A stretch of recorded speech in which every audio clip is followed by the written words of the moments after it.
Let's see what these players do. Let's see if anyone goes for proxy gates or anything very aggressive. So we're going to find out, Valdez. I think we'll see herO go for blink. What do you think? High chance. 60% or more. Oh, definitely. Let's go to the games right now, guys. Game number 2, an Expedition loss.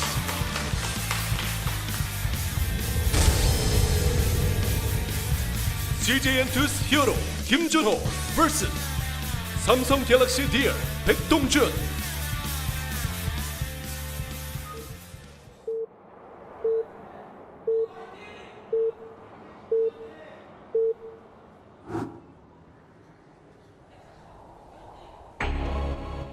Down here in the bottom left, in the red, one of our Protoss players here.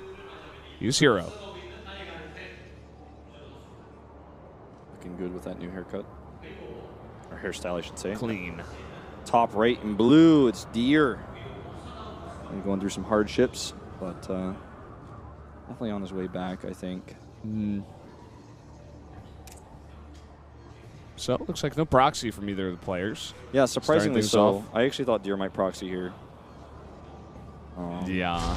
Maybe game 3. He's like, well, I can't beat you straight up, so here comes a proxy. Let's see if you can hold. Yeah. Echo, a great map for proxies. This map is okay for proxies.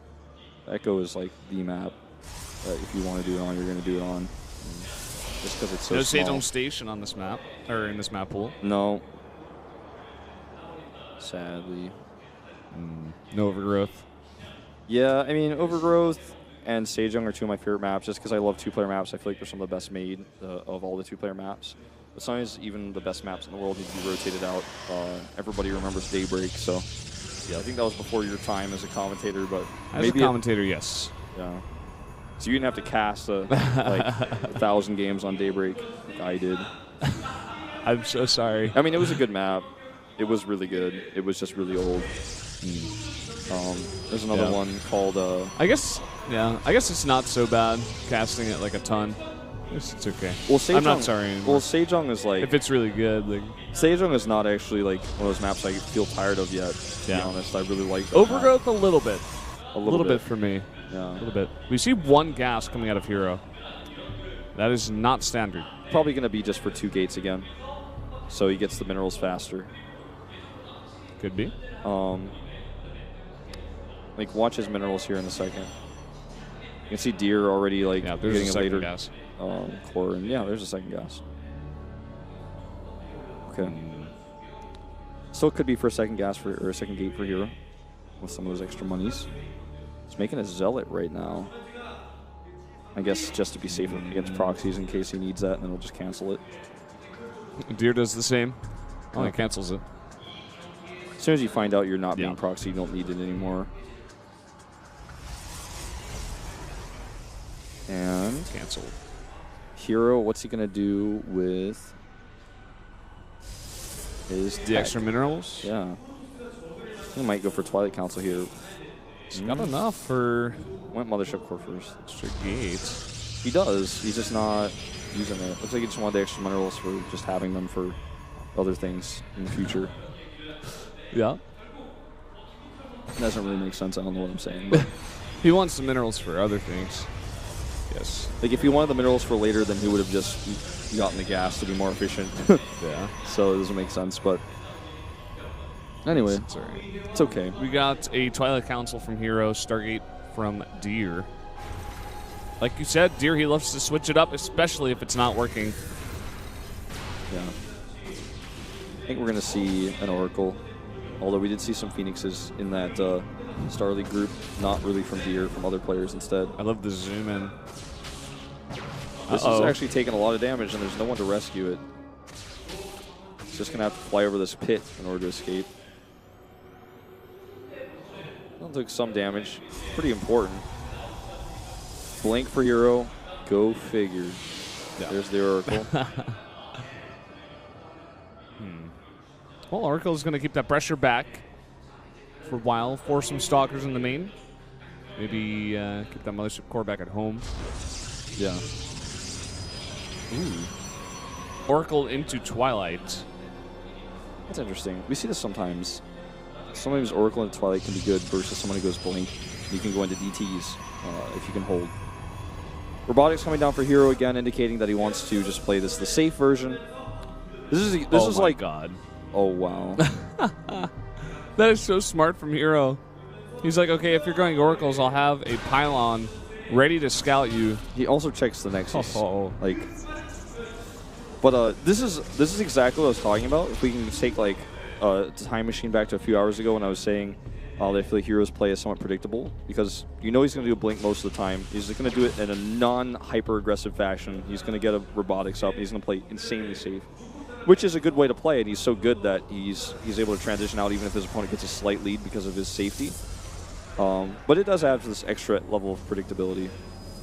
And I don't have any problems with it. I'm just saying that's how he plays. It's totally acceptable. He wins a ton of games. He's one of the best players in the world. Look at Fantasy. I mean, he was playing pretty straightforward. I mean, throughout the entire best of 5, he changed up little things, but overall kept it with the same kind of style. Yeah. And a lot of good players do that.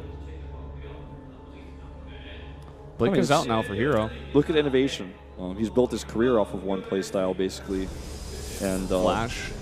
Flash, unfortunately, not as much success as innovation, but we're all waiting for that moment. Jade on especially the Monday caster, who votes for him literally every time, no matter who he's playing. This Oracle is getting a lot of scouting done without actually taking any damage. That wasn't the scout he wanted, but he is going to see where the pylon's placed because the probe got revelationed, tagged, as they say. herO lost a Stalker. It's actually going to take a bit away from this pressure. This Oracle is threatening so much too, which is part of the problem. I don't think he can actually commit to this. He doesn't know that Dear is Blink. Now he knows. Yep. And he has less Stalkers. I don't even know why he's fighting this. His micro is better than Dear's in most cases, but micro doesn't factor into this when you have that big of a Stalker difference. Dear's in an okay spot in this game. He's actually just going to go ahead and target down some of these probes too. 3 kills. Wow. Oh, and the probe, the Oracle just barely goes down. Forgive me, guys. It's been a long day. It has. Well, if you're going to do this again tomorrow, I am. I don't know how you're going to do that. I am a god.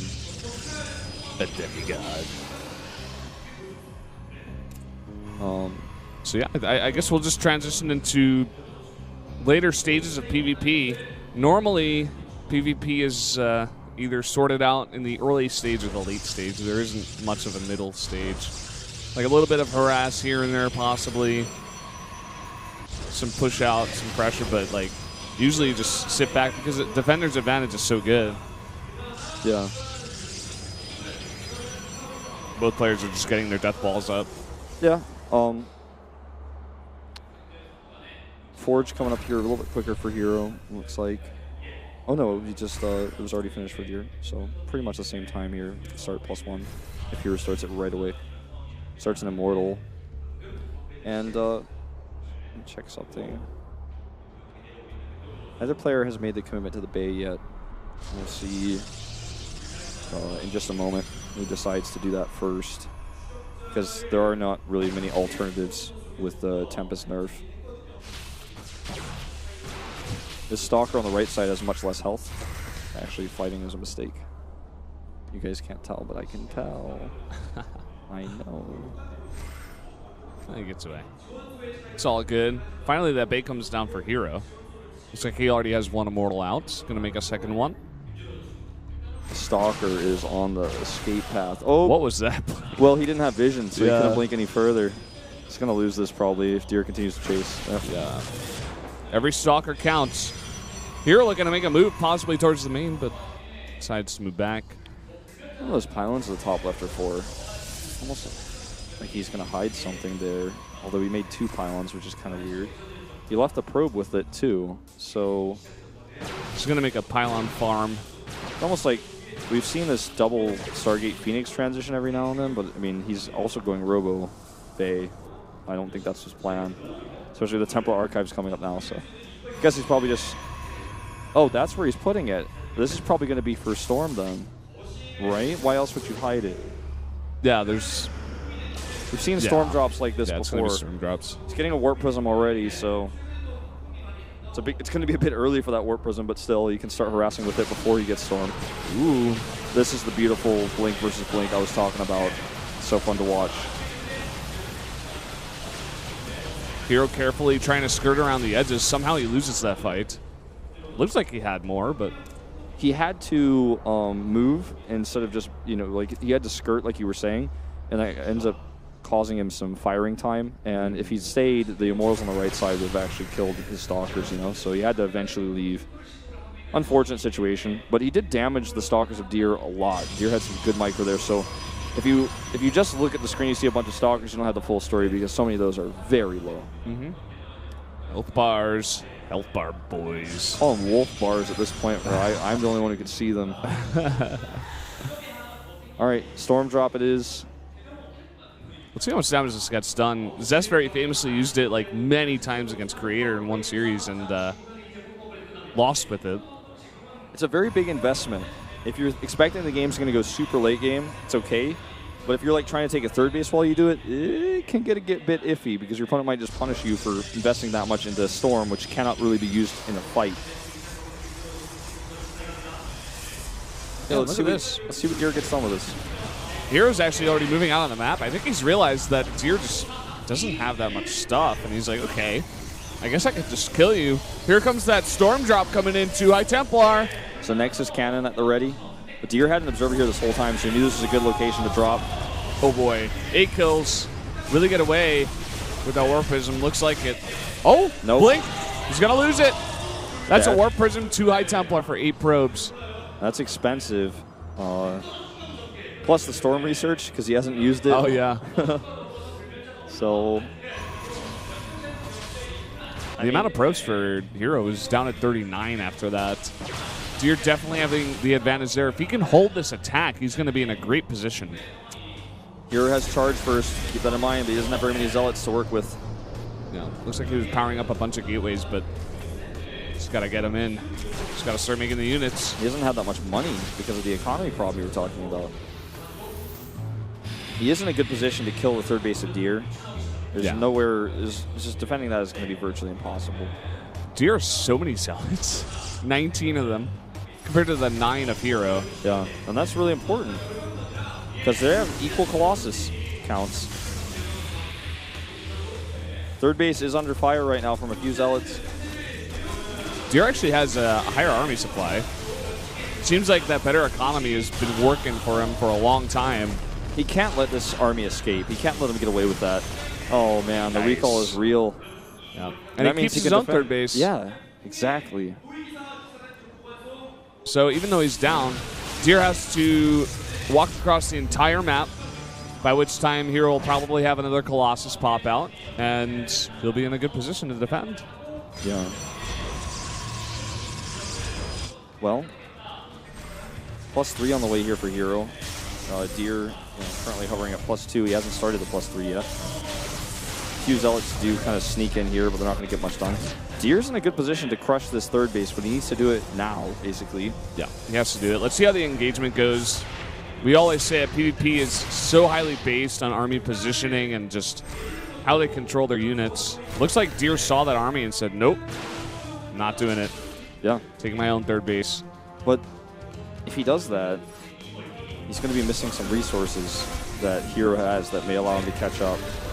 Obviously, in Supreme late game PvP, it's going to be max versus max, and there's no time to remax in Colossi. You might get one extra wave of Zealots, but if you warp and then in the fight, they're probably just going to die anyways.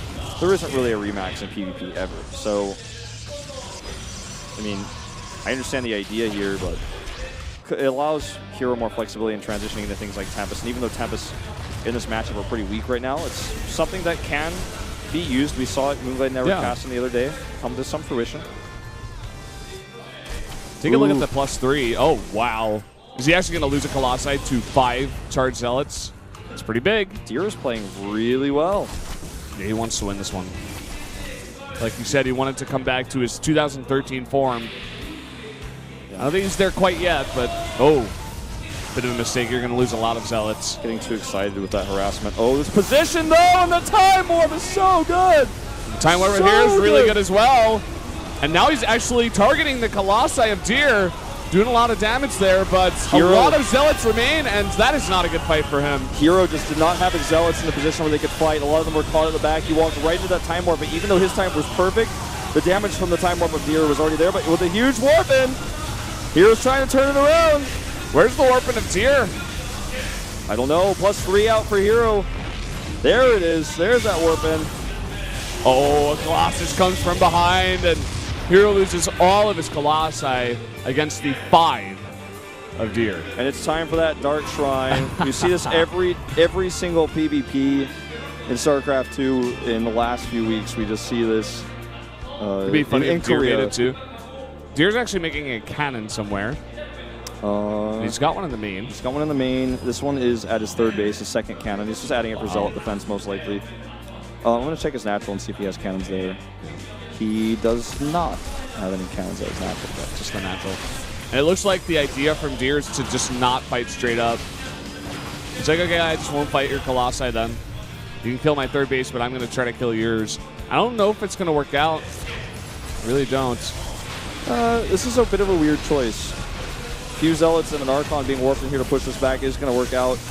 Good targeting to chase some of these probes down. 6 of them do get killed. He's actually still in the chase, while his Nexus will fall. 8 more Stalkers were warped in, and they moved across the map. So actually, herO is winning this fight over here at Deer's 3rd base, and he cannot fight the army of Deer straight up back at his own 3rd base that just went down. Oh, but look at this. Deer just has too much stuff. Like, herO can't deal with everything, unfortunately. He's going to try to just base trade, I guess, but... Oh, here are the Dark Templar. Where's the observers? Oh, boy. First one on the way. Look at that. Locks the Archons down. It's pretty big. Actually is. Few retreating Stalkers do get caught, though. Observer is on the way. He's just making a ton of Archons with that massive bank he has. Snipes the observer. There's another one coming out. But that is really important. Okay, here it is. They got lasered. 51 to 117 supply now. herO just trying to come back with moves like this. Blinks into the 3rd base, but I think Deer's had enough. He wants that in the game. Yep, and Deer still has a ton of economy on 2 bases to continue to make Stalkers to eventually hold this off. GG. GG. Deer takes game number 1, and today the day of upsets continues. It does. And herO did not look happy after that one either. Just, like you said, it was not a great fight for herO. He just, like, walked into a Time Warp, took so much damage from, like, 5 or 6 Colossi on the left side of Deer. He was trying to target the Colossi of Deer, but he only got, like, shield damage done, and then all the Zealots were still alive because the Colossi were targeting the other Colossi, and then he lost all of his support for Colossi, and it just snowballed. Deer able to win the fight. Yeah. It was also a good concave for Deer, whereas herO was running down a ramp into a Time Warp. Like we say a lot of the time as well, it really just comes down to one fight PvP. It really does.